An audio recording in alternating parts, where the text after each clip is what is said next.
বাংলাদেশটা দ্বিতীয়বার স্বাধীন হওয়ার পরে আমরা কয়েকদিনে 6, 7, 8, 9, 10 এই 4-5 দিনে অনেক জালেমকে নতুন করে জুলুম করতে দেখেছি।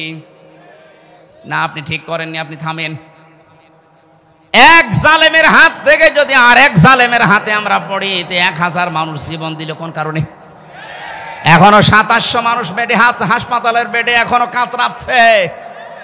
এই জন্য এগুলো যারা করছেন আপনি থামবেন। আমরা এক জালেম থেকে আরেক জালেমের হাতে যেতে চাই না, আমরা এই দেশটা তুলে দিতে চাই কোরআনের হাতে। এ বিষয়ে কারো মত পার্থক্য আছে? কারা কারা চান এর হাতে দিতে? দেখে লিল্লাহে তাকবীর।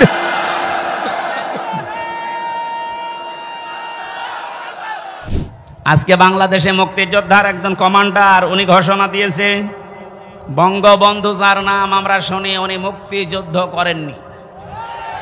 যেই চেতনা নিয়ে এই 16 বছর আপনি অত্যাচার করলেন ইসলামপন্থী এবং জাতীয়তাবাদ মানুষের উপরে, এই চেতনাটা সামনে নিয়ে এখন শুনছে সে নাকি মুক্তিযুদ্ধ এটা ছিল না। এটা যে এখন ওনার বক্তব্যটা আমি এখনো সত্যতা প্রমাণ পাইনি। যদি সত্য হয় এতদিন তাহলে মিথ্যাচার করে জাতিকে আপনি যা করলেন কি জবাব দেবেন বলেন তো? জাতি তো এখন সব জেনে ফেলেছে।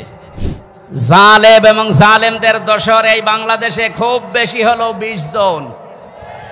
আমরা যারা দেশে শান্তি আসলে চাই তারা কিন্তু 80 জন। এখন যে সময় এসেছে ছোটখাটো কোনো বিষয় নিয়ে এসেছেই হোক ওই 20 জন বাদ দিয়ে কেউ যেন মত পার্থক্য না করেন। এখন যা করবেন 15 জন হবেন, 18 জন হবেন, 12 জন হবেন, ওই 20 কিন্তু আগে যা ছিল আবার চলে আসবে। আপনি কি মনে করছেন বসে আছে?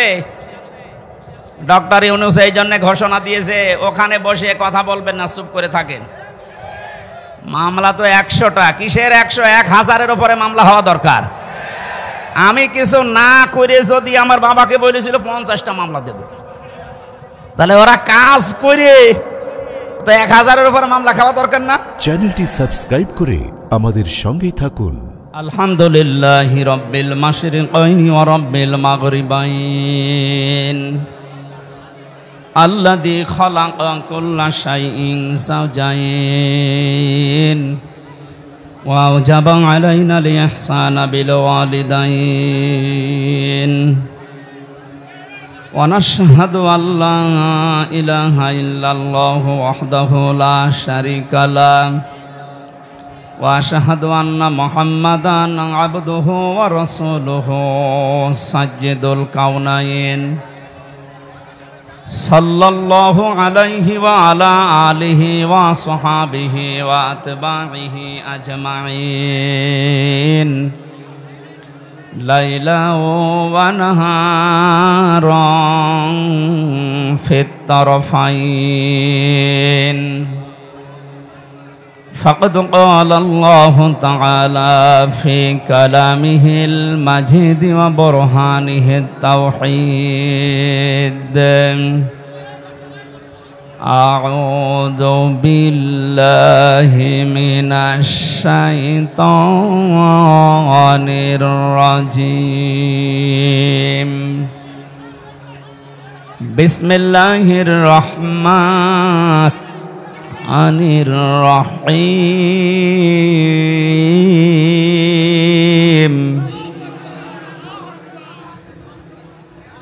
وإن جهنم لموعدهم أجمعين لها 7 أبواب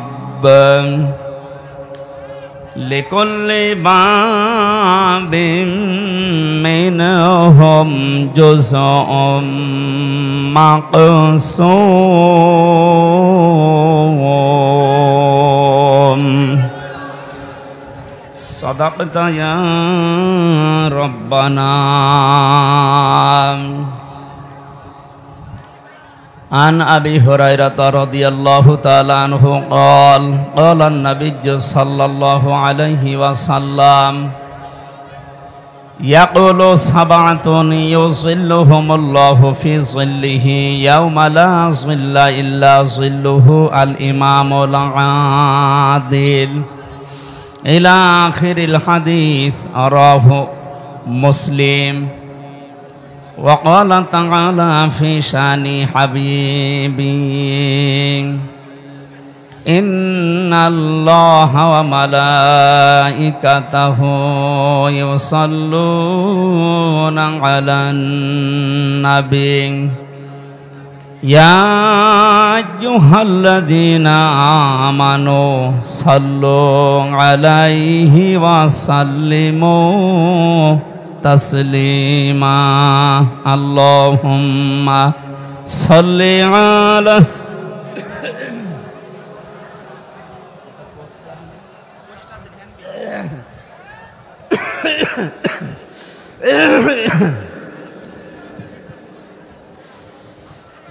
وعلى آل سيدنا مولانا দাও খোদা দাও আমায়াবার ওমার দারাজ দিল দাও খোদা দাও আমায়াবার ওমার দারাজ দিল দাওয়ালির মতো বীর সেনানি জাগাতে নিখিল দাও খোদা দাও আমায়াবার ওমার দারাজ দিল হামজাকে দাও ঘরে ঘরে জীবন দিতে ওয়াকাতরে আবার কাবা ভাঙতে এলে পাঠাওয়া বাবিল দাও খোদা দাও আমায়াবার ওমার দারাজ দিল। আলহামদুলিল্লাহ, বাংলাদেশের ঐতিহ্যবাহী জেলা চুয়াডাঙ্গা সদর থানার অন্তর্গত আশরাফুল উলুম বালক বালিকা কওমি মাদ্রাসা গোকুলখালী ১৬তম বাৎসরিক মহাবিশ্বের মহাবিশ্বয় আমাদের মালিকের মুখের পবিত্র বাণী কোরআনে কারিমের এই পবিত্র অনুষ্ঠানের সম্মানিত সভাপতি হাজিউল হারামাইন, অত্র মাদ্রাসার সম্মানিত সভাপতি আলহাজ মোহাম্মদ শরীফুল ইসলাম দামাত বারকাতুহুমুল আলিয়া, মাহফিলের প্রধান অতিথি শাইখুল মাশায়েখ, সদস্য সচিব জেলা বিএনপি চুয়াডাঙ্গা, বিশিষ্ট রাজনীতিবিদ মজলুম জননেতা জনাব মোহাম্মদ শরীফুজ্জামান শরীফ, হায়াতে তাজ্জেবা সিহাতে কুল্লিয়া কামনা করছি, বলেন আমিন। মঞ্চে বসা আছেন বাংলাদেশ জামাতি ইসলামী চুয়াডাঙ্গা জেলা শাখার শ্রদ্ধাভাজন আমির, বিশিষ্ট রাজনীতিবিদ অ্যাডভোকেট মোহাম্মদ রুহুল আমিন দামাত বারকাতুহুমুল আলিয়া। বসা আছেন আমার শ্রদ্ধাভাজন পিতা জনাব রিয়াজউদ্দিন, নাম না জানা অন্যান্য ওলামা ইকরাম।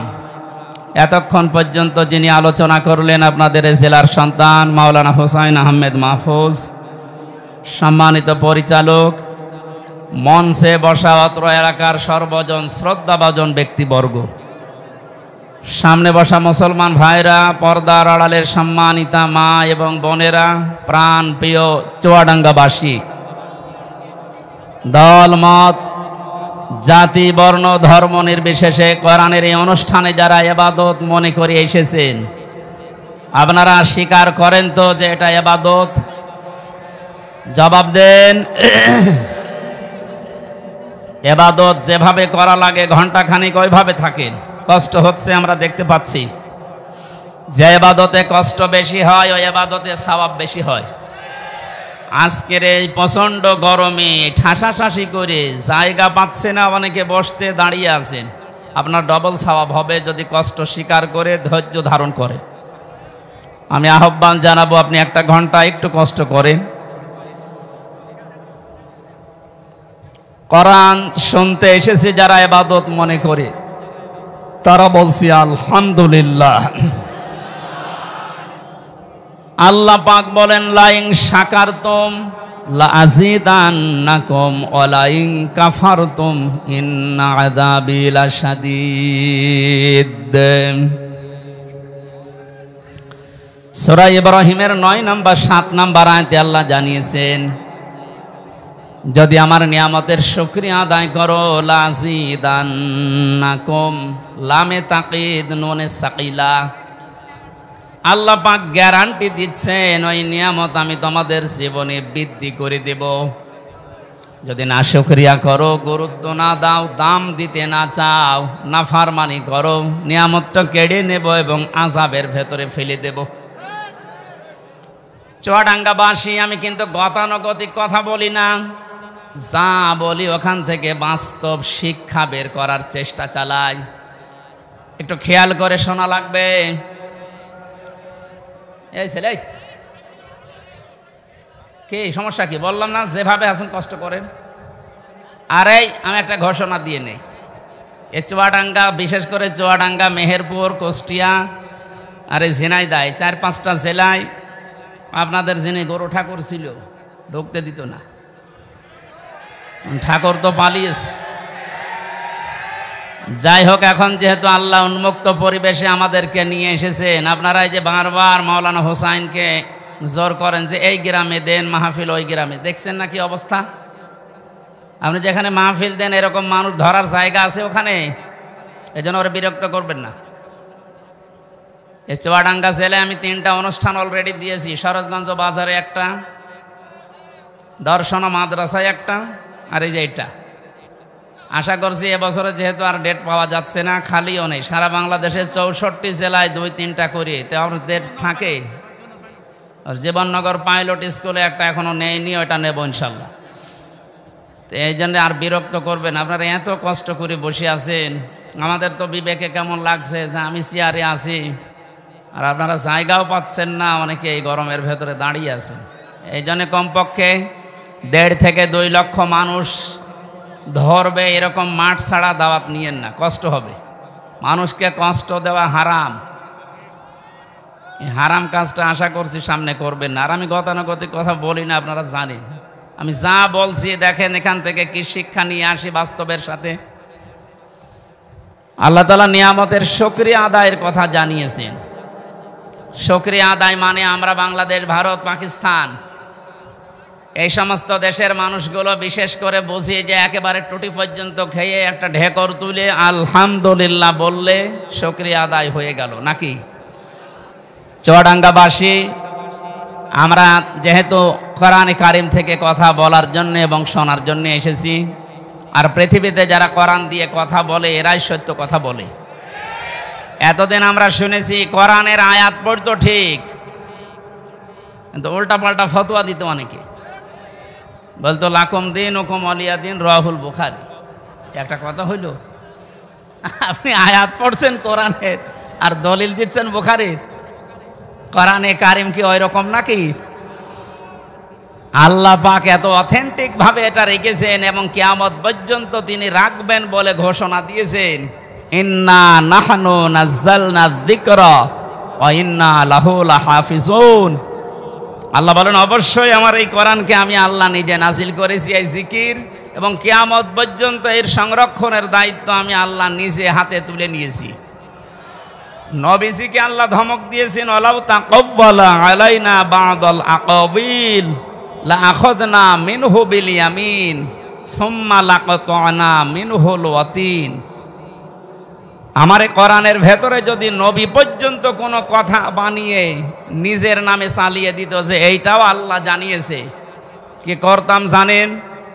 আমি নবীর ডান হাত চেপে ধরতাম, কণ্ঠ নালী কেটে ফেলে দিতাম। ঠিক আছে? না না, ঠিক না। আপনারা আলেম না, কিসের আলেম পড়ে?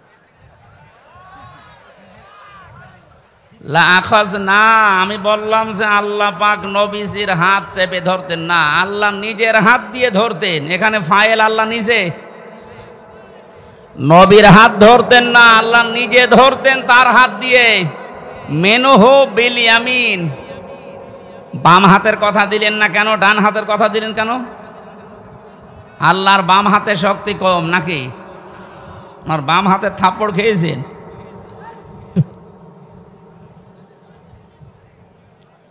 এখানে আল্লাহ যে বিষয়টা দিয়ে বোঝে ভালো, আমরা সেই বিষয়ের উদাহরণ কোরআনে সেট করা, ওই সমস্ত বিষয়গুলো বোঝাতে। আমরা যেহেতু ডান হাতের শক্তি বেশি, এইটাই সচরাচর জানি নাকি? আল্লাহ মিনহু বিশিমাল না দিয়ে মিনহু বিল ইয়ামিন দিয়েছেন। এবং নবীর হাত ধরতাম বলেননি, আমি নিজের হাত দিয়ে নবীকে ধরতাম, তার মানে শক্ত করি। দেখেছেন কত কঠিন কথা দিলেন, যে আমি নিজে আমার কুদরতের হাত, যেটা পাওয়ার, এই শক্তিশালী হাত দিয়ে নবীকে চেপে ধরতাম। যে বিষয় দিয়ে কথা বলে, আমার কোরআনের ভেতরে যদি বানিয়ে কথা বলতো যে এইটাও আল্লাহ জানিয়েছে, ওনার জহব্বা কেটে ফেলে দিতাম। যে নবীকে জীবনে কোনোদিন নাম ধরে ডাকলেন না, অসম্মান হবে, তার সম্মান নষ্ট হবে। এই কারণে নাম যেখানেই ধরেছেন রেসালাতের ঘোষণা দিয়েছেন, মুহাম্মাদুর রাসূলুল্লাহ। এইরকম পাওয়ারফুল সম্মানিত মানুষকে যদি বলে আপনার জহব্বা কেটে ফেলতাম, তাহলে যারা লাকুম দিন ওকুম ওয়ালিয়া দিন বলে রাহুল বুখারী চালিয়ে দিচ্ছে, এদের কি কেটে ফেলা দরকার বলেন তো? আপনি কি কথা বোঝেন না আন্দাজে হাসতেছেন? এই যেন অথেন্টিক কিতাব এটা পৃথিবীতে। এই গুরুত্বপূর্ণ বিষয় আজকে শোনার জন্য যারা এসেছি, বিশ্ব নবী জানিয়েছেন মান ক্বালা বিহি সাদাকা, যারা এই কোরআন দিয়ে কথা বলবে তোমাদের সামনে, তারাই সত্য কথা বলবে, কিন্তু কথাগুলো কোরআন থেকে হওয়া লাগবে। কথা বুঝতেছেন? আমান হাকামা বিহি আদালা, যারা কোরআন দিয়ে বিচার ফায়সালা করবে, এরা ন্যায় বিচার কায়েম করতে পারবে। এই যে গত 4-5 দিন আগে আমার মামলা যতগুলো ছিল সব খারিজ করে দিয়েছে, আমার কোনো দোষ পাই। আমি সহ মুফতি হারুন ইজহার, মাহমুদুল হাসান ভাই এবং ওসামা ভাই সহ যারা আমরা ছিলাম মামলায়, সবগুলো আদালত দেখে বলছে কি দেখে বিচার করব, কোনো মাল নেই। যা, আমি মনে হয় বলতে গেলাম আদালত প্রাঙ্গণে দাঁড়িয়ে যে স্যার মাননীয় আদালত, এই মামলাটা আপনার কাছে আজ 3 বছর ছিল, আপনি 3টি বছরে কতবার এই মামলা পেয়েছেন, দিতে পারেননি। আজকে যে একেবারে বললেন কোনো মাল নেই, এতদিন কি মাল ছিল? উনি বলতো যে হুজুর আমার হাত বাঁধা ছিল। কি ছিল? আজকে যখন হাত ওনার খুলেছে, শুধু এই বিচারপতির না, সারা বাংলাদেশের হাত আমরা এভাবে খুলে দিতে চাই। বৈষম্য বিরোধী ছাত্র আন্দোলনে যারা যোগ দিয়েছিল, যারা আন্দোলন করেছিল, তাদের যে 9টা দফা ছিল, তার 1 নম্বরে কারো হাত বাঁধা থাকবে না। এ বাংলাদেশে আমরা দেখেছি শুধু একজনের হাত খোলা ছিল, বাকি সবার হাত বাঁধা, এমনকি কাওয়া কাকু পর্যন্ত ও হাত বাঁধা। আমারে বাবা গিয়েছিল স্বরাষ্ট্র মন্ত্রণালয়ের কাছে, বলে না আমার হাত বাঁধা, তেরো চেয়ারে বসার দরকার কি? হ্যাঁ, একটা স্বরাষ্ট্র মন্ত্রী সে যদি বলে আমার হাত বাঁধা, হাত খোলা আছে কার? এই 3 বছরে জেল খাটার পরে আমি দেখেছি হাত একজনেরই খোলা ছিল। সে যাই হোক, আমরা চাই ওনার মতো হাত এই দেশে 1628 জন মানুষ এই চেয়ারে বসে আছে।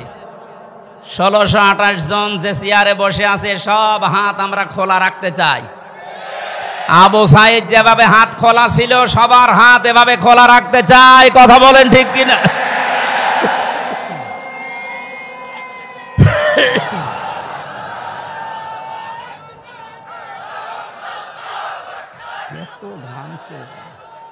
গরমে হয় না, এই মাহফিলগুলো শীতের সময় দেওয়া লাগে, ভেতরে আসলে ঘেমে শোধ চলছে। চুয়াডাঙ্গাবাসী এটা রেকর্ড হচ্ছে, কালকে সারা বাংলাদেশের সব আনাচে কানাচে ছড়িয়ে যাবে। আমি উদ্দেশ্য করছি এখানে 18 কোটি মানুষ আমার সামনে, সবাইকে জানাচ্ছি হাত যেমন খুলে গেছে, কিয়ামতের আগে যেন এই দেশে আর কারো হাত বাঁধা না থাকে। আগামীতে যারা আসবে তারা যেন এভাবে হাত খুলে রাখে, যেন আমরা ন্যায় বিচার করতে পারি। আর ন্যায় বিচারের জন্য এটা লাগবে। অমান হাকামা বিহি আদালা, যারা কোরআন দিয়ে বিচার করে এরা ন্যায় বিচার কায়েম করতে পারে। 53টা বছর পার হয়ে গেল, বহু বিষয় আমরা দেখেছি। আমি না দেখলেও আমার বাবা শরীফুর রহমান, শরীফুজ্জামান ভাই সহ যারা আছে, আমার তো 32 বছর, ওনারা তো অনেক বেশি। ওনারা দেখেছে বাবা চালিয়েছিল এ দেশ কেমন লাগে দেখতে, দুর্ভিক্ষে মানুষ মারা গেছে। আজকে বাংলাদেশে মুক্তিযোদ্ধার একজন কমান্ডার, উনি ঘোষণা দিয়েছে বঙ্গবন্ধু যার নাম আমরা শুনি উনি মুক্তিযুদ্ধ করেননি। যেই চেতনা নিয়ে এই 16 বছর আপনি অত্যাচার করলেন ইসলামপন্থী এবং জাতীয়তাবাদ মানুষের উপরে, এই চেতনাটা সামনে নিয়ে এখন শুনছি সে নাকি মুক্তিযুদ্ধ এটা ছিল না। এটা যে এখন ওনার বক্তব্যটা আমি এখনো সত্যতা প্রমাণ পাইনি। যদি সত্য হয় এতদিন তাহলে মিথ্যাচার করে জাতিকে আপনি যা করলেন কি জবাব দেবেন বলেন তো? জাতি তো এখন সব জেনে ফেলেছে, কথা বলেন না কেন? আমাদের এখানে একটা সতর্কের বিষয় আসতেছে। আমি 1 মিনিটের ভেতরে একটা উদাহরণ সেট করেছি, দেখেন বাস্তবের সাথে মিলিয়ে। একটা হোস্টেলে 100 জন ছাত্র থাকে, ওরা সকালবেলার মেনু খিচুড়ি ভাত, কি খিচুড়ি দেওয়া হয়। 20 জন চাচ্ছে যে খিচুড়ি থাক, আর 80 জন বলছে না আমরা খিচুড়ি চাই না। কেউ বলছে আমরা কলা পাউরুটি চাই, কেউ রোল চাই, কেউ চিড়া মুড়ি চাই, এই সমস্ত বিভিন্ন আইটেম দিয়েছে। হলের যিনি সোফার আছে উনি বলছে এভাবে তো হবে না, আমি ভোট দিলাম, দায়িত্ব দিয়ে দিলাম যে যেইটা বেশি চাবে, যদি সংখ্যায় ওইটা বেশি হয় তাহলে আমি ওইটা পাশ করে দেব। এখন 20 জন তো খিচুড়ি আছেই, তারা তো আর নড়ন চড়ন নেই। আগে যা চালিয়ে আসছে 20 জন ওইটাই আছে, বাকি এখনো আছে 80 জন। ভোট দেওয়ার পরে দেখা গেল রোল যারা চায় তারা 18 জন, কলা পাউরুটি যারা চায় তারা 15 জন, যারা চিড়া মুড়ি চায় ওরা 12 জন। এভাবে সিস্টেম করতে করতে শেষ পর্যন্ত পাশ হয়ে গেল ওই খিচুড়ি। কথা বুঝতেছেন? জালেম এবং জালেমদের দোসর এই বাংলাদেশে খুব বেশি হলো 20 জন। আমরা যারা দেশে শান্তি আসলে চাই তারা কিন্তু 80 জন। এখন যে সময় এসেছে ছোটখাটো কোনো বিষয় নিয়ে এসে যেই হোক ওই 20 জন বাদ দিয়ে কেউ যেন মত পার্থক্য না করেন। এখন যা করবেন 15 জন হবেন, 18 জন হবেন, 12 জন হবেন, ওই 20 কিন্তু আগে যা ছিল আবার চলে আসবে। আপনি কি মনে করছেন বসে আছে? ডক্টর ইউনূস এই জন্য ঘোষণা দিয়েছে ওখানে বসে কথা বলবেন না, চুপ করে থাকেন। মামলা তো 100টা, কিসের 100? 1000-এর উপরে মামলা হওয়া দরকার। আমি কিছু না করে যদি আমার বাবাকে বলেছিল 50টা মামলা দেব, তাহলে ওরা কাজ করে তো 1000-এর উপরে মামলা খাওয়া দরকার না? এই জন্য আমাদের এই উদাহরণ থেকে শিক্ষা হচ্ছে আমরা এখন ছোটখাটো কোনো বিষয় নিয়ে মনোমালিন্য মত পার্থক্য করলে কিন্তু এই জালেমরা উৎপত্তি আছে, ওরা এখনো সব জায়গা থেকে পাল্টায়নি। সংস্কার যখন আরম্ভ হয়েছে, যারা দায়িত্বে আছেন প্রধান উপদেষ্টা সহ যেই কয়েকজন মানুষ আছেন, খুব তাড়াতাড়ি ইমিডিয়েটলি এই মুহূর্তে 1628টা চেয়ার আমরা পরিবর্তন চাই, কারণ এগুলো সব জালেমদের দোষ। কথা বলুন। এই যে চোপ্পো মিয়া, এই চোপ্পো থেকে শুরু করে যেই কয়টা ছিল জালেমদের দোসর, এই 1628টা চেয়ারের এই মুহূর্তে সকাল হতে হতে যেন শুনি যে পাল্টিয়ে গেছে। 1000-এর উপরে মানুষ জীবন দিয়ে গেল এইটার জন্যে, কারণ এই বৈষম্যের কারণে আজ হাজার হাজার মানুষ জুলুমের শিকার হয়ে মানবতার জীবনযাপন করেছে। অনেকে বলছে আমরা মাফ করে দিলাম, হ্যাঁ তাদের ব্যক্তিগত বিষয়, কিন্তু সামগ্রিকভাবে কোনো মানুষ যদি ভিকটিম, আমরা যারা আমার মতো 3টা বছর আপনি কোন কারণে আমাকে রাখলেন, আমি যেহেতু বেকসুর খালাস পেয়ে গেছি, আদালত প্রমাণ করেছে যে আমার কোনো দোষ নেই, কথা বলেন না কেন? তাহলে একেবারে উপর থেকে শুরু করে যেই লোকটা আমার মামলার আয়ু, যারা এর সাথে জড়িত, আমার মামলার যদি বাদী হুজুর হইতো, ওরে যত টাকা লাগে আমি দিয়ে 2 দিন পরে বের হয়ে আসতাম, কিন্তু মামলার বাদী তো একেবারে সরাসরি হাসিনা। মাওলানা মামুনুল হক এবং আমির হামজা, এই দুইটা নাম শুনলেই বলতো ফাইল উল্টিয়ে রাখ পরে। কি করেছি আমরা এত? জেলের ভেতরে আপনি যদি রাখবেন তো স্বাভাবিকভাবে রাখেন, ফাঁসির কন্ডেম ছেলে আমারে রেখে দিয়েছে। আমরা 11 ঘন্টা টাঙিয়ে রেখেছিলাম, এগুলো বাড়িতে বলি নাই, আমার বাবা গ্রাম্য মানুষ কষ্ট পাবে, কাঁদবে, এই জন্যে কিচ্ছু জানি না যে বিষয়ে পেছনে হাত বেঁধে তাও সে জিনিস দিয়ে বাঁধে যে বক্তব্য কি পেছনে ওনাদের সামনে বাঁধে, ওনারা তো বড় নেতা, আমাদের বেঁধেছিল পেছনে, সেটা হাত কেটে যায়, পায়ে দেয় ডান্ডা বেড়ি, চোখ কালো কাপড় দিয়ে বেঁধে মাজায় দড়ি দিয়ে টাঙিয়ে রেখেছিল 11 ঘন্টা, মনে হচ্ছে গরু টাঙিয়ে রেখেছে।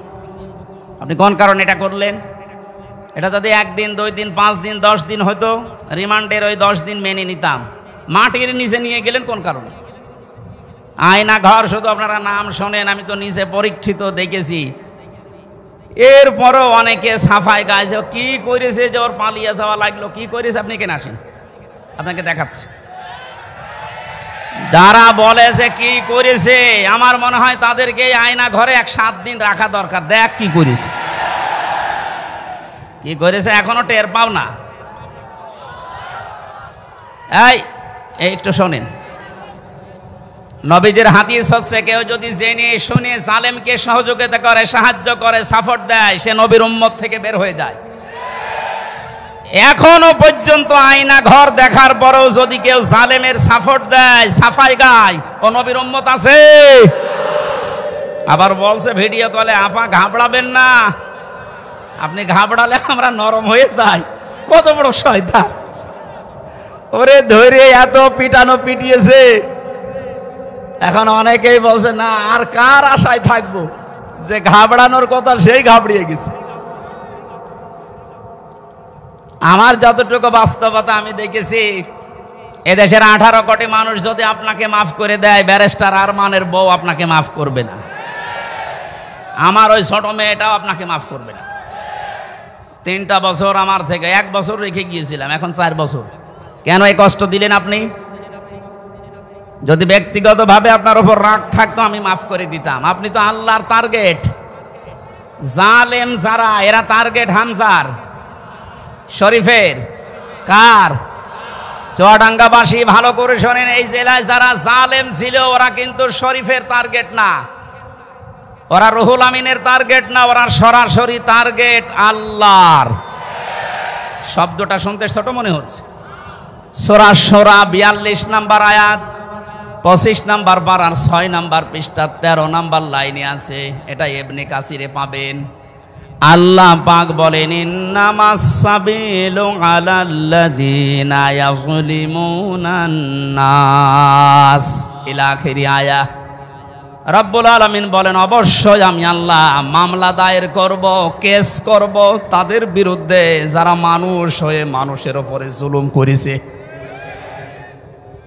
জুলুমের সীমা ছাড়িয়ে গেলে, দেওয়ালে যদি একেবারে পিঠ ঠেকে যায়, তখন মানুষ আর সহ্য করতে না পেরে কাজ করে।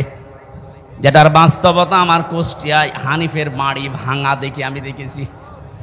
একটা মানুষের উপরে কত বড় রাগ হলে বাড়ির ইট পর্যন্ত খুলে নিয়ে চলে যাচ্ছে। আর একজনকে দেখলাম ঝিনাইদহে উলঙ্গ করে পিটিয়ে মেরে টাঙিয়ে রেখেছে। থাক, হিরণ হিরণ। এদের শুধু মানুষের শত্রু ছিল না, আল্লাহর শত্রু ছিল। আমি বাস্তবে দেখেছি ঝিনাইদহে যেখানেই কোরআনের অনুষ্ঠান হতো ও যে প্রশাসন দিয়ে বন্ধ করে দিত।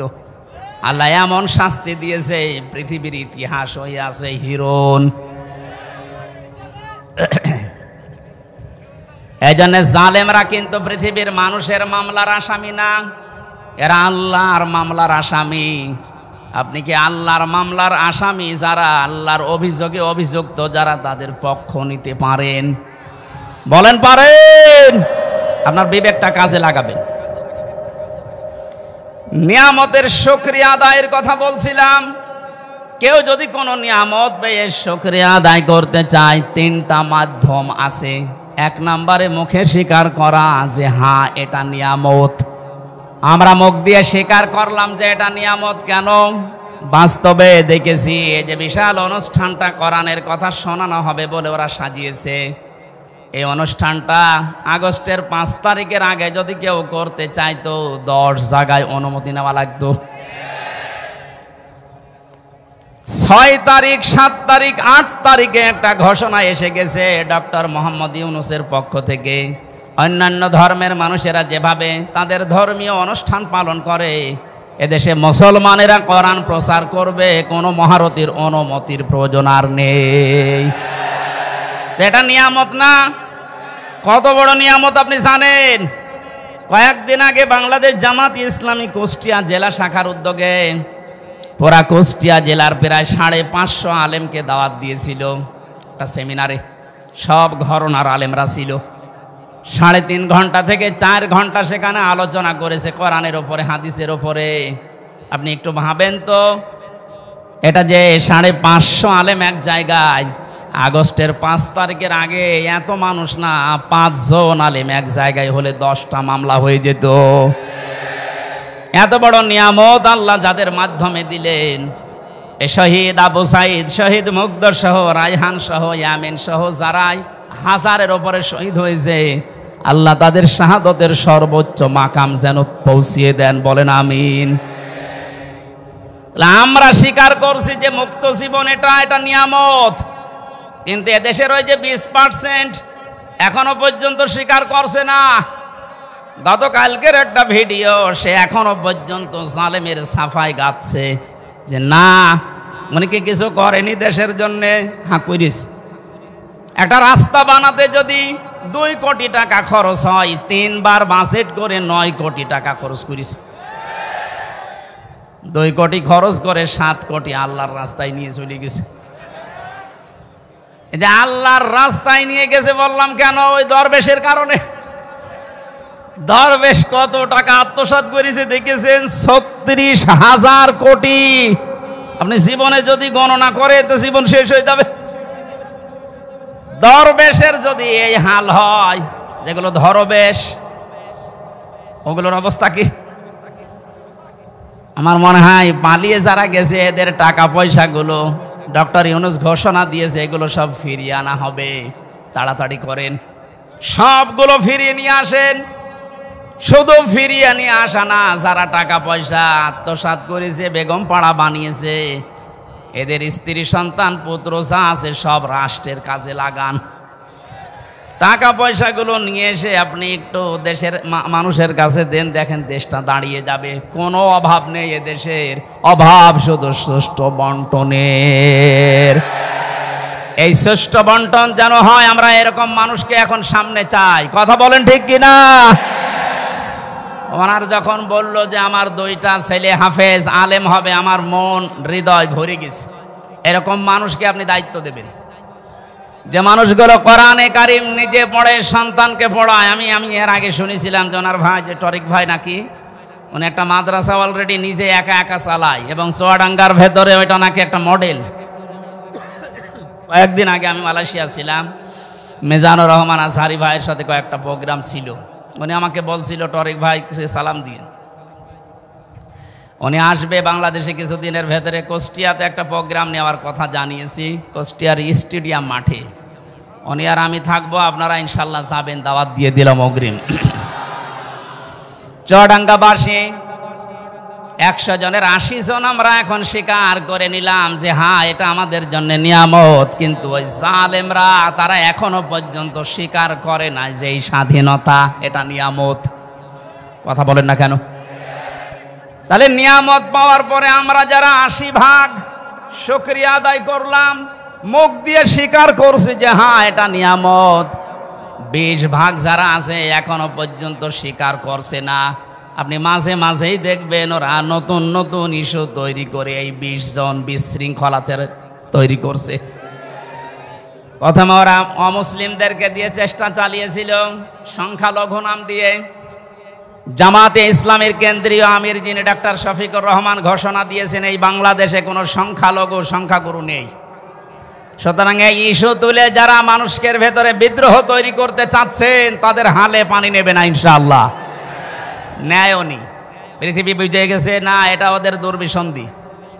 এরপরে ওরা আস্তে আস্তে চালিয়েছিল প্রধান বিচারপতিকে দিয়ে দেশটা অস্থিতিশীল করতে, ছাত্রদের সামনে ধরা পড়ে গেছে। এরপরও যখন পারে নাই, চেষ্টা চালিয়েছে আনসার দিয়ে। কিসের আনসার?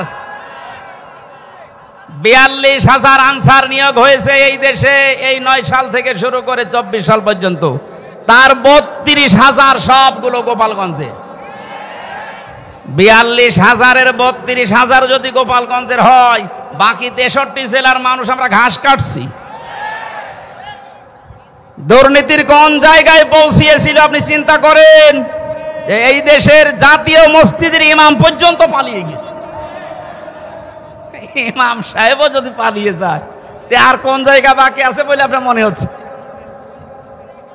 কোন জায়গা ফাঁকা নেই, সব জায়গা ওগুলো একেবারে পরিপূর্ণ হয়ে গেছে। আল্লাহর কোরআন জানিয়েছে লিয়াজদাদু ইসমা, আল্লাহ ওদের পাপ এমন ভাবে পরিপূর্ণ করে দিয়েছে যে জায়গা যখন আর খালি নেই, ওয়ালাহুম আযাবুম মুহিন, তখন ওদের অপমানজনক শাস্তি ঢেলে দিয়েছে।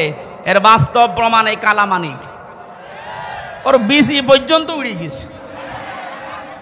বলেন আর কি বাকি থাকে? এটা বিচারপতি, তাও সুপ্রিম কোর্টের, এত বড় শয়তান ছিল, কথা বললেই শুধু মুসলমানদের, ইসলামের আর কোরআনের। আর একজন বলতো, ওরে দেখলাম একজন কিক মেরেছে আদালতে, এমন একটা লাথি দিয়েছে, জালেমদের আমার মনে হয় এর চাইতে অপমান আর নেই। দরবেশের যে অপমান আমরা দেখেছি, দাড়ি কেটে নমো হয়ে গেছে। প্রথমে যে শয়তানকে ধরেছিল, শয়তান বলছে আমার একা নেবেন, মানে ওই যে দরবেশ। দরবেশ কোনটা? ওই যে সালমান এফ রহমান। আপনি চিন্তা করেন কোথায় নামিয়েছে অপমানের, আর কোন জায়গায় এই দেশে জালেমদের বাকি নেই। কথা বলেন ঠিক কিনা? এ ধরা ধরেছে কে? 20 ভাগ মানুষ এখনো স্বীকার করেন না আপনারা। এই জন্য নতুন নতুন করে আপনারা কু তৈরি করছেন। প্রধান বিচারপতিকে দিয়ে একবার চেষ্টা চালিয়েছে, পারে নাই। আনসারদেরকে দিয়ে চেষ্টা চালিয়েছে, ওটাও পারে নাই। যারা দায়িত্বে আছেন এদেশের, এখন আহ্বান জানাবো, কিসের আনসার? পুলিশ ছাড়া যদি দেশ চলতে পারে, আনসার ছাড়া 1 আর 2। এ বাহিনী বিলুপ্ত করে দেন, কোনো দরকার নেই। আনসার নাম নিস, আনসার মানে সাহায্যকারী।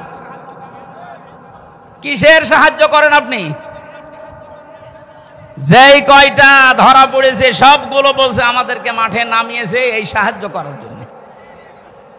ওরা এরপরে ডাক্তার লাগিয়েছে, পারে না। এরপরে গার্মেন্টস কর্মীদেরকে লাগাচ্ছে সামনে, এটাও পারবে না। ওদের যা চরিত্র আমি মনে হয় দেখতে পাচ্ছি, গোয়ালন্দ ঘাটের এই মেয়েদেরকে ওরা নামাবে। আর কি বলবো বলেন? এ চাইতে নিচু শব্দ আমার জানা নেই, কারণ ওদের চরিত্রের দিকে তাকিয়ে বললাম, এত নিচে নামতে পারে। জেলখানায় মানুষ এমনিতেই থাকে অসহায়। গিয়াসউদ্দিন মামুন এবং অপু ভাই আর আমি এক জায়গায় ছিলাম। আমাদের তিনজনকে টার্গেট নিয়েছিল যে সিসি ক্যামেরা লাগিয়ে দাও। ওই উপর থেকে শয়তান দেখতো, ওদের সাথে কেউ আমাদের সাথে কেউ কথা বললে তাড়াতাড়ি করে ওকে কল দিয়ে বলতো ওদেরকে তাড়াতাড়ি আলাদা কর। এমনিতেই আসি ফাঁসির কন্ডেম ছেলে, এরপরে 24 ঘন্টা তালা লাগানো, এরপরে সামনে কারারক্ষী বসা, এরপরে যোগাযোগ বিচ্ছিন্ন, এরপরে যদি সিসি ক্যামেরা লাগিয়ে থাকে, বলেন তো কেমন লাগে? সুতরাং আমাদের উচিত, আমরা যেহেতু নিয়ামতের শুকরিয়া আদায় করার জন্য আয়াতটা পড়লাম, আমরা স্বীকার করছি 80 ভাগ মানুষ যে আমরা আসলে এখন একটা নিয়ামত পেয়েছি। 2 নম্বরে মনের ভেতরে একটা আলাদা শান্তি লাগবে, যেটা আমার লাগে, আপনাদের লাগছে না?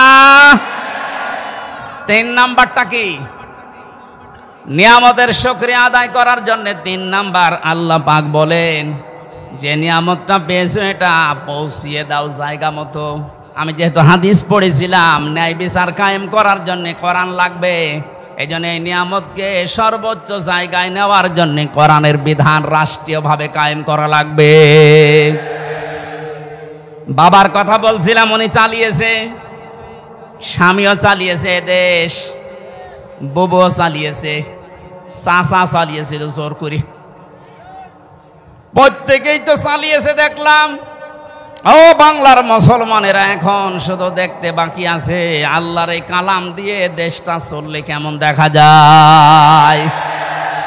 এইটা দিয়ে বাংলার সংসদ চলুক, কারা চান দেখে? লিল্লাহে তাকবীর।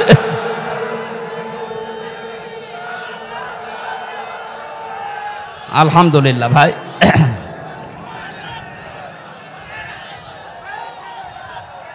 ঠিক আছে, নিয়ামতের শুকরিয়ার যে তিনটা শর্ত পেলাম, মুখে স্বীকার করা, অন্তরে আনন্দ পাওয়া, আর নিয়ামতকে তার সর্বোচ্চ জায়গায় পৌঁছিয়ে দেওয়া। এটা পৌঁছাতে আল্লাহর কালামের বিকল্প নেই। এই জন্য ন্যায় বিচার যদি আমরা এখন দেখতে চাই, বিচার ব্যবস্থা লাগবে কিসের? আরো জোরে বলেন। আমান আমিলা বিহি উজিরা। যারা গ্রামার বসেন, কোন মানুষ যদি আমল করে কোরআন কেন্দ্রিক, আল্লাহ পাক নিজে তাকে এই আমলের জন্য পুরস্কার হাতে করে দেবেন। আমান দাআ ইলাইহি হাদা। কোন মানুষ যদি কোরআনের দিকে ডাকে, আল্লাহ নিজে তাকে হেদায়েতের উপরে রাখে। ফাকাদ হুদিয়া ইলা সিরাতিম মুস্তাকিম। রব্বুল আলামিন বলেন, তুমি যদি কোরআনের ডাকে সাড়া দিতে পারো, সব কিছু ফেলে দিয়ে আল্লাহ তোমাকেও জান্নাতের পথ সিরাতে মুস্তাকিম নসিব করে দেবে। বলেন আমিন। দরুদ আর সালাম পাঠ করার মাধ্যমে আজকের তেলাওয়াতকৃত আয়াত সূরা হিজর 43-44 দুইটা আয়াত পড়েছি। আমি এক আয়াত বা হাফ আয়াত পড়ি তাফসীর মাহফিল। আজকে দুইটা পড়েছি, একটু বেশি সময় কথা বলবো, থাকবেন তো নাকি? হ্যাঁ, আমরা কোরআন থেকে কথা শোনার জন্য এবার প্রবেশ করছি।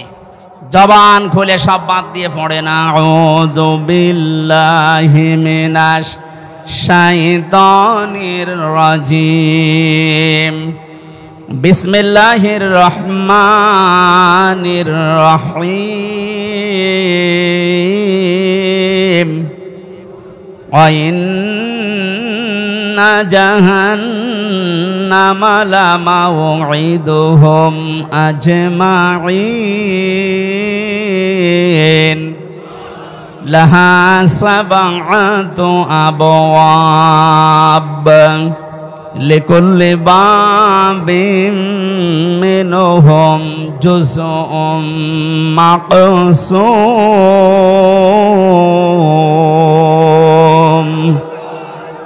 সাদাকাল্লাহুল আযীম। সূরা হিজর কোন সূরা? 99টা আয়াত আছে। সূরা হিজরের শেষ নাম্বার আয়াতে আল্লাহ আমাদেরকে জানিয়েছেন, ওয়া'বুদ রাব্বাকা হাত্তা ইয়াতিয়াকাল ইয়াকিন। হে নবী, আপনি আপনার রবের ইবাদত করেন ওই দিন পর্যন্ত যতক্ষণ আপনার কাছে ইয়াকিন না আসে। এখানে ইয়াকিন শাব্দিক অর্থ হচ্ছে মউত। তাফসিরে মুফাসসির লিখেছেন ফি জিলালিল কোরআনে, ইয়াকিন মানে এখানে আল্লাহ মউতকে ইন্ডিকেট করেছেন। সুতরাং আমাদের ইবাদত করা লাগবে 2 দিন, 5 দিন, 10 দিন না, একেবারে মরণ পর্যন্ত। কথা বলেন ঠিক কিনা? এখন ইবাদত পৃথিবীতে যে যেই ধাঁচে করছে, তার জন্য আল্লাহ জান্নাতের নিয়ামতগুলো ওইভাবেই সাজাবেন। আমরা জানি জান্নাত 8টা। জান্নাত কয়টা? জান্নাত মূলত একটা, এর স্তরগুলো আল্লাহ সাজিয়েছেন 8টা। আমরা প্রসারিত জানি, কিন্তু কোরআনে কারিমে আল্লাহ জান্নাতের স্তর সাজিয়েছেন 100টার উপরে। দুনিয়াতে যে ধরনের ইবাদত করবে, কাজ করবে, আমল করবে, কিয়ামতের ময়দানে আল্লাহ তাকে ওই ধরনের জান্নাতে প্রবেশ করাবে। সিস্টেম অপর পৃষ্ঠায় দেখুন, যেই মানুষটা দুনিয়াতে যে ধরনের অপরাধ করবে, গুনাহ করবে, পাপ করবে, আল্লাহ পাক কিয়ামতের ময়দানে তাকে ওই ধরনের জাহান্নামের দরজা দিয়ে প্রবেশ করিয়ে শাস্তি দেবে। জাহান্নামের বর্ণনা কোরআনে কারিমে আয়াত অনুযায়ী আল্লাহ বলেন, লাহা সাবআতু আবওয়াব। এর আগে যেহেতু জাহান্নামের আলোচনা চলছিল, এই জন্য দ্বারা আল্লাহ জাহান্নামকে ইঙ্গিত দিয়েছেন। জাহান্নাম আল্লাহর কাছে একটা, এর দরজা স্তর যাই বলেন 7টা। লিকুল্লি বাবিম মিনহুম জুজউম মাকসুম। প্রত্যেকের জন্য আলাদা আলাদা দরজা আছে। দুনিয়াতে যে যেই ধরনের অপরাধ করবে, আল্লাহ পাক তাকে ওই দরজা দিয়ে ওই জাহান্নামে প্রবেশ করাবে। বলেন নাউজুবিল্লাহ। তাহলে আয়াত থেকে আমাদের শিক্ষা এই, আমরা এখন কোন ধরনের আমলে, কোন ধরনের গনার কাছে আছি, যার কারণে আল্লাহ এমন দরজা বানিয়েছে যে আমি ও দরজার উপযুক্ত হয়ে গেলাম কিনা। এই জন্যে আজকের এই তাফসীর মাহফিলে আমাদের আশা। আল্লাহ রাব্বুল আলামিন যে জাহান্নাম বানিয়েছেন এটা বিশেষ্য। এ পদটা পড়া কোরআনে কারিমে নামটা 59 বার আল্লাহ ব্যবহার করেছেন। পড়া কোরআনে কারিমে আমি ধারাবাহিকভাবে দেখেছি জাহান্নামের স্তরগুলো আল্লাহ সাজিয়েছেন 7টায়। প্রথম স্তরের নাম দিয়েছেন তিনি লাযা। এবার আমাদের এখান থেকে একটা বিষয় নেওয়া দরকার। লাযা নামে যে দরজা আল্লাহ বানিয়েছেন, এর কাজ কি, এটা কেমন, এর ভয়াবহতা কি, এখানে গেলে আল্লাহ কি কি ধরনের শাস্তি দেবেন, কোন কোন কারণে। সূরা মারেজের ভেতরে আল্লাহ আমাদেরকে জানিয়েছেন কাল্লা ইন্নাহা লাযা নাযাআতাল লিশশাওয়া তাদউ মান আদবারা ওয়া তাওয়াল্লা ওয়া জামাআ ফাআওয়া। বলেন আল্লাহু আকবার। জাহান্নামের যত দরজার বর্ণনা পেয়েছি আমি কোরআনে, তার 1 নম্বরে লাযা। এটা এত ভয়ঙ্কর, এত কঠিন। আল্লাহ পাক বলেন দরজা দিয়ে যারাই প্রবেশ করাবো জাহান্নামে, প্রবেশ করার সঙ্গে সঙ্গে নিজের শরীরের চামড়া খসিয়ে ফেলবে। ও বাংলার মানুষেরা, পৃথিবীতে আমি বহু জায়গায় গিয়েছি, বহু কঠিন এবং ভয়ঙ্কর ঘর আমি দেখেছি, কিন্তু ঘরে প্রবেশ করলেই মানুষের চামড়া খসে যায়। আমি দেখিনি, শুনিও নাই। আল্লাহ এমন একটা ঘরের কথা বললেন, দরজার কথা বললেন, জাহান্নামের কথা বললেন, যেখানে গেলে মানুষের আগেই চামড়া খসে পড়ে যাবে। রব্বুল আলামিন বলেন এই মানুষগুলোকে আল্লাহ কেন এখানে প্রবেশ করবে জানো? কাদেরকে এই দরজা ডাকতে থাকবে, আহ্বান জানাবে, তাদউ মান আদবারা ওয়া তাওয়াল্লা। যে মানুষগুলো সত্যকে সত্য জানার পরে অহংকার করে, হিংসা করে, মুখ ফিরিয়ে অ্যাবাউট টার্ন করে চলে গেছে। এই আয়াত পড়ার পরে আমি দেখতেছি বাংলাদেশে এই চরিত্রের মানুষ বেশি। এদেরকে চোখে আঙ্গুল দিয়ে গুলিয়ে খাওয়ালে এরা সত্যকে সত্য বলে মেনে নিতে চায় না। ওর বাবা যা করেছে, ওর দাদা যা করেছে, ও ওই দিকেই শুধু টান দেয়। আল্লাহ পাক বলেন তাদউ, ডাকবে তাদেরকে লাযা মান আদবারা ওয়া তাওয়াল্লা।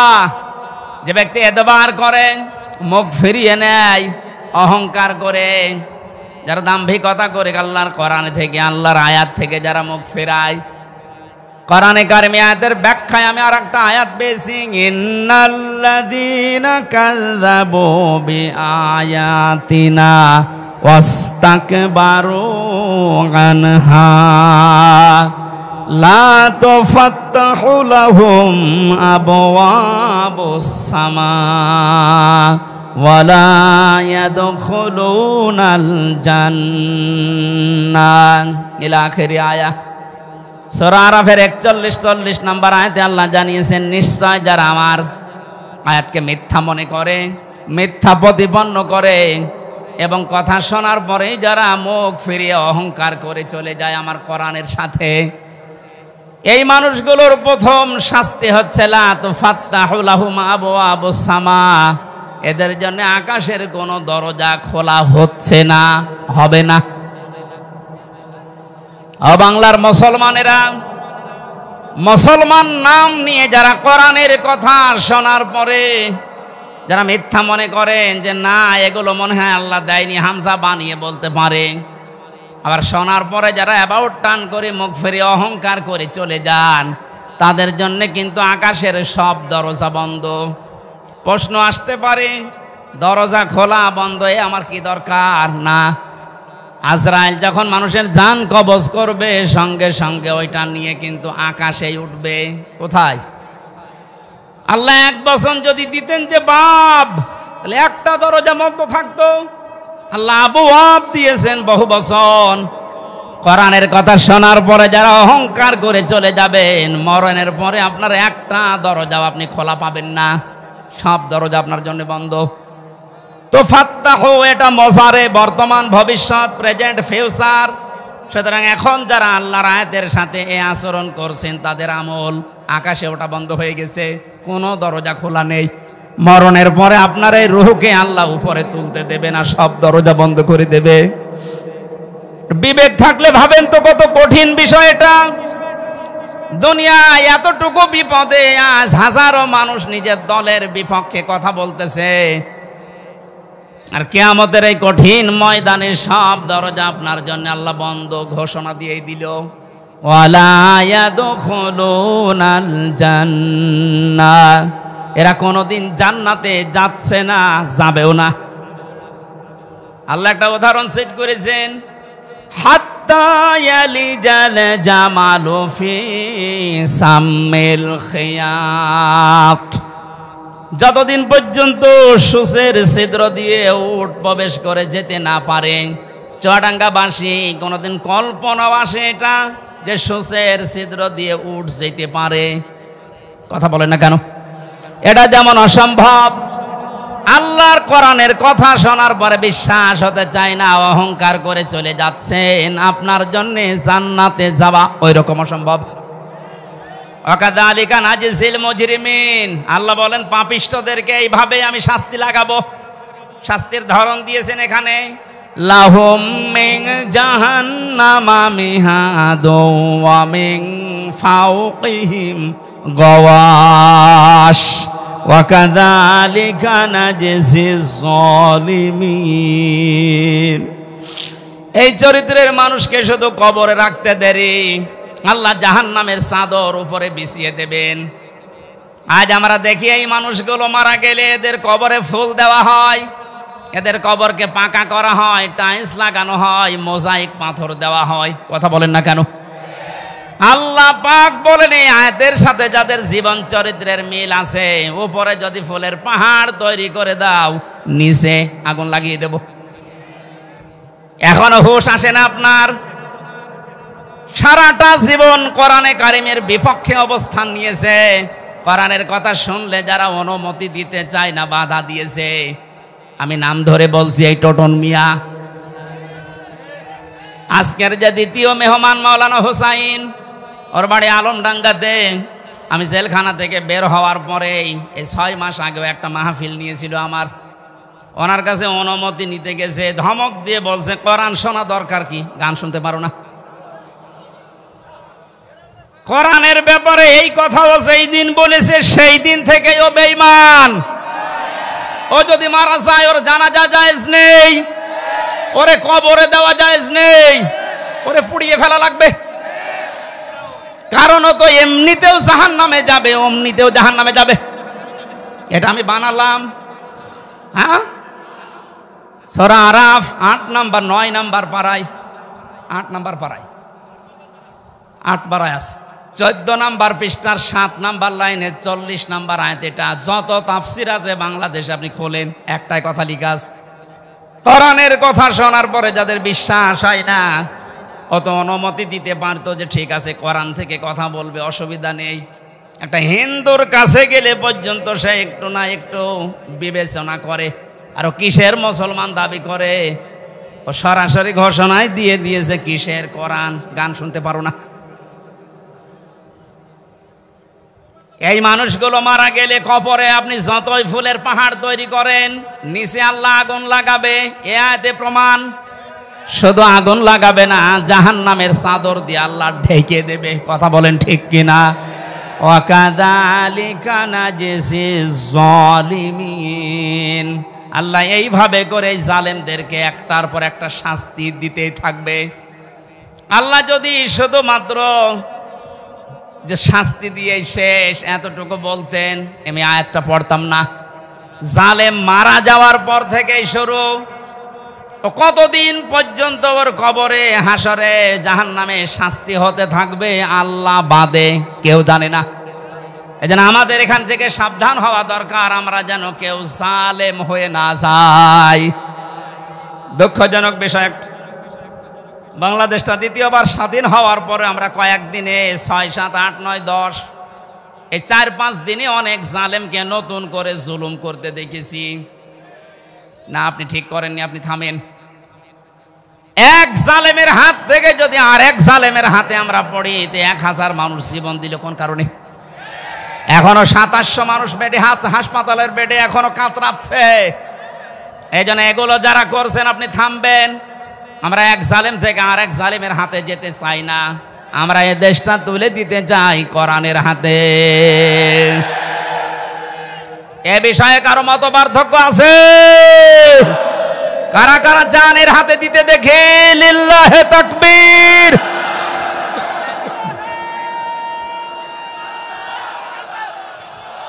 নারায়ে তাকবীর। ইসলামের শত্রুরা হুঁশিয়ার, সাবধান।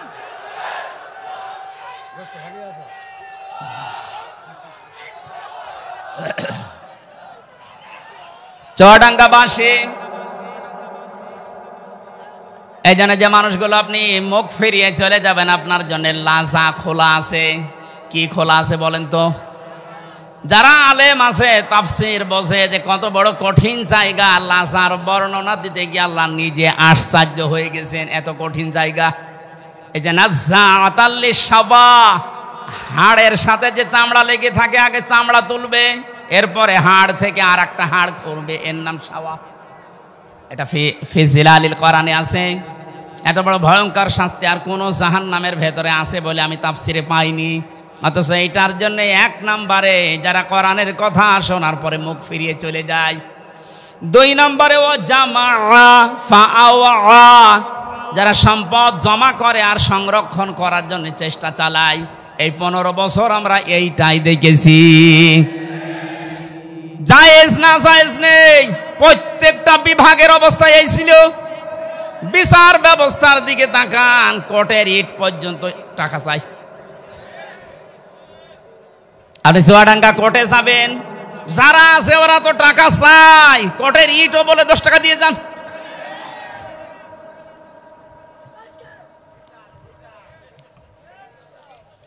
আমি প্রথম যখন গ্রেপ্তার হয়েছিলাম সেই 11 সালে, আমরা যখন থানা থেকে ছেড়ে দিল, ওখানে যে দাঁড়িয়ে আছে গেটে, বলছে টাকা দেন। টাকা কোথায় পাবো? না, ওই যে আপনাকে দেখতে এসেছিল, ওরা টাকা দিয়েছে, আমি জানি। শেষে 10 টাকা দিলাম, তাও খুশি। এই যে সম্পদ জমা করার জন্য আপনি ডান হাত বাম হাত দেখেন না, বাবা শাহজালাল সব হালাল। মসজিদের টাকা পর্যন্ত যারা আত্মসাৎ করে, মসজিদের দায়িত্ব নেওয়ার জন্য অনেককে দেখা যায় পিড়াপিড়ি করছে, জোর জবরদস্তি করে। আরে মসজিদের দায়িত্ব নিয়ে কোনো মানুষ টাকা মেরে খাবে এ ভাবা যায়? অথচ বাংলাদেশে এরকম মসজিদ নেই। মসজিদের ক্যাশিয়ার কয়েক বছর পরে দেখা যাচ্ছে ধনী হয়ে যাচ্ছে, টাকা মনে হয় ফেরেশতারা দিয়ে যায়। আজ হাজারো মানুষকে আমরা দেখতে পেয়েছি টাকা পয়সা জমা করার জন্য কত লাইন তারা খুলেছিল। নিজে হয়তো সরাসরি যেত না, এমন এমন আজরাইল জিবরাইল মিকাইল সেট করে রেখেছে, বিভিন্ন হাত দিয়ে শুধু টাকা আসতে আসে। শুধু টাকা আসলে তো হয় না, ফাআওয়া এগুলো জমা করার জন্য তারা চেষ্টা চালিয়েছে।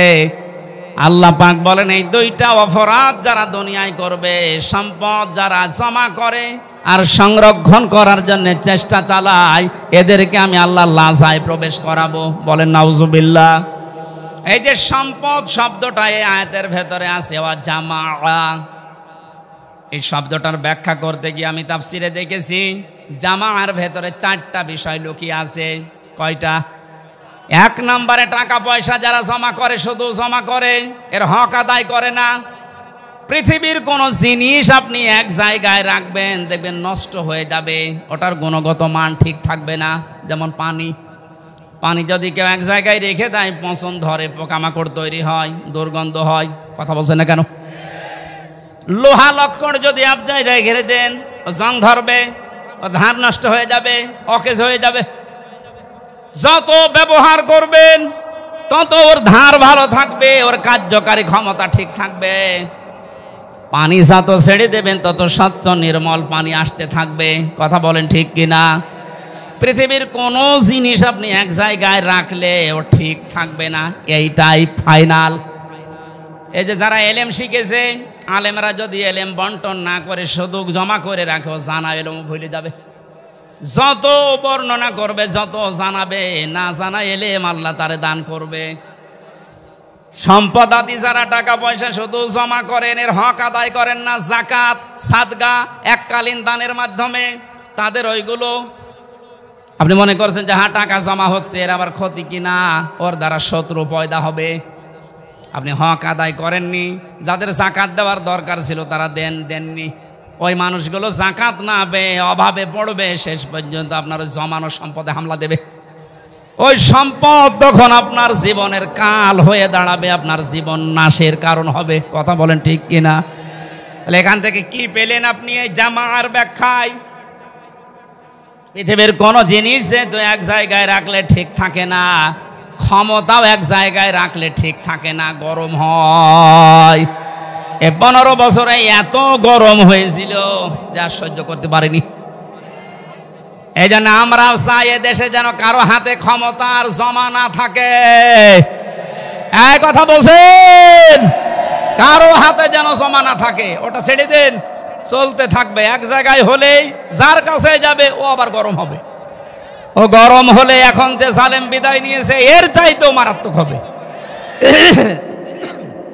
ব্যথা হয়ে যাচ্ছে। দিয়েছেন জামার ব্যাখ্যায় যে 4টা অর্থ পেয়েছি। 1 নম্বরে অর্থ সম্পদ, 2 নম্বরে ক্ষমতার চেয়ার। যারা এটাকে বারবার জমা করার চেষ্টা করে কিন্তু এর হক আদায় করে না, এই মানুষগুলোকে আল্লাহ জাহান্নামে লাজায় প্রবেশ করাবে। 3 নম্বরে অস্ত্র শস্ত্র, এগুলো যারা জমা করে কিন্তু এগুলোর যে ব্যবহার যাদের দ্বারা করা উচিত তারা না করে অবৈধ মানুষ ব্যবহার করে। আজ হাজার হাজার মানুষকে দেখেছি যাদের হাতে অস্ত্র তোলা জায়েজ নেই, ওই মানুষগুলো অবৈধ অস্ত্র নিয়ে ঘোরাফেরা করে আর মানুষের অর্থ সম্পদ বিভিন্ন কায়দায় খায়। 4 নম্বরে পেয়েছি মান সম্মান। মান সম্মান আপনি জমা করতেই থাকবেন, জমা করতেই থাকবেন। এর যে একটা হক আছে এই সম্মান রক্ষা করার, ওই পর্যন্ত আপনি নিয়ে যেতে পারেন না। আমার মনে হয় অর্থগুলো একটু কঠিন হয়ে যাচ্ছে। আলেমরা যারা আছে তারা তো বুঝতেছে এই জামার ব্যাখ্যায় ইবনে কাসিরের ভেতরে 4টা অর্থ আছে। ফাওয়া শুধু জমা করে তা না, এটা যেন সংরক্ষণ করে রাখা যায়, এই দুর্বিসন্ধি তারা তৈরি করে। যত টাকা এরা অবৈধভাবে কামাই করেছিল, কিভাবে এটা সংরক্ষণ করা যায় একেবারে এইটে গুটে বসেছিল, কিন্তু আল্লাহ সহ্য করে নাই, সবগুলো এখন ধ্বংস করে দিয়েছে। এমনও কোটি কোটি টাকার মালিক এখন জেলখানায় বসে এই যে ফ্লোরে আমরা যেভাবে ঘুমিয়েছি ওইভাবে ঘুমাচ্ছে। কি হলো আপনার টাকা দিয়ে? এ তো দুনিয়ার বিষয় গেল। চোখ বোঝার পরে আপনি যাবেন এই লাজায়। কোথায় যাবেন? আল্লাহ আমাদেরকে যেন এরকম জায়গায় নিয়ে না যান, বলেন আমিন। তাহলে আমরা আজকে একটা দরজার বর্ণনা শুনলাম যে লাজা নামে যে দরজা আল্লাহ জাহান্নামে বানিয়েছেন। জাহান্নামে একটা, এর দরজা 7টা। তার 1ম নাম্বার লাজা, এত কঠিন ভয়ঙ্কর, গেলেই চামড়া খসে যাবে, হাড় থেকে আলাদা হয়ে যাবে। 365 জায়গায় জোড়া দেওয়া আছে, সবগুলো এই দরজা দিয়ে ঢুকলে আল্লাহ খসিয়ে ফেলবে। আল্লাহ এই কঠিন ভয়ঙ্কর শাস্তির মুখোমুখি আমাদেরকে যেন না করেন। যে শাস্তির কথা, যে আমলের কথা আমরা শুনলাম, যে সত্য শোনার পরে আমরা জানার অ্যাবাউট টান না করি। সম্পদ আদি যেগুলো আল্লাহ দেয় এগুলো আন্দাজে জমা করে সংরক্ষণ করার কোনো দরকার নেই। যা করব এটা যেন বৈধ পথে হয়। আল্লাহ আজটা আমাদের সবার জীবনে যেন সেট করে দেন, আমিন। প্রচণ্ড গরমে আমি আর পারছি না, আল্লাহুম্মা আমিন। আমাদের সনাতন ধর্ম অবলম্বী এক ভাই ইসলামের সুশীতল ছায়ায় দীক্ষিত হওয়ার জন্য এসেছে, আমরা ওয়েলকাম জানাচ্ছি তাকে। তার নাম হচ্ছে শ্রী অরবিন্দ। বর্তমান নাম পছন্দ করেছেন নাকি? বর্তমান নাম রেখেছেন আমরা আব্দুল্লাহ। বলেন আলহামদুলিল্লাহ। আল্লাহর কাছে যে 2টা নাম প্রিয় তার ভেতর আব্দুর রহমান এবং আব্দুল্লাহ। ওনার নাম আগে ছিল শ্রী অরবিন্দ। বর্তমানে স্বামী স্ত্রী 2 জনে ইসলাম গ্রহণ করছে। পেছনে ওনার স্ত্রী আছেন, আমাদের সামনে উনি দাঁড়িয়ে আছেন। বাড়ি জিহালা ইউনিয়নের 7 নম্বর ওয়ার্ডে এখন বসবাস করছেন। আমরা পৃথিবীর শ্রেষ্ঠ ধর্ম ইসলামে তাকে দীক্ষিত করছি। অ্যাফিডেভিট করা আছে কোর্ট থেকে, কোনো অসুবিধা নেই। না বিসমিল্লাহির রহমানির রহিম। লা ইলাহা ইল্লাল্লাহু মুহাম্মাদুর রাসূলুল্লাহ আশহাদু আল্লা ইলাহা ইল্লাল্লাহু ওয়াহদাহু ওয়াহদাহু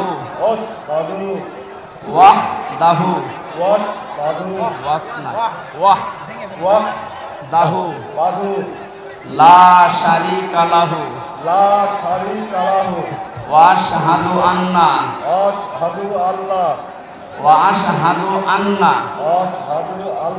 আন্না মুহাম্মাদান আবদুহু ওয়া রাসূলুহু। আমি সাক্ষ্য দিচ্ছি আল্লাহ বাদে কোনো মাহবুদ নেই, ইবাদত পাওয়ার যোগ্য কেহ নেই।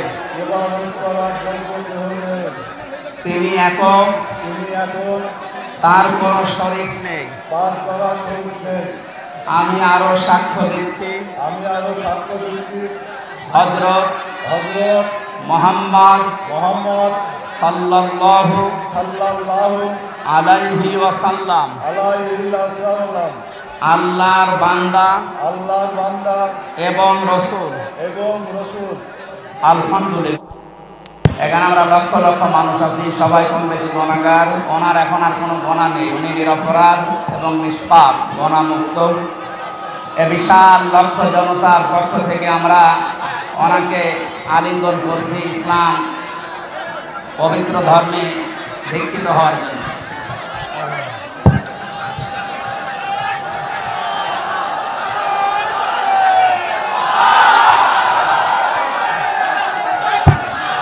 আপনি যান,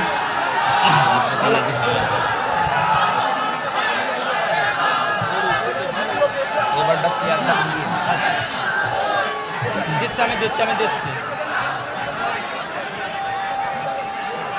আচ্ছা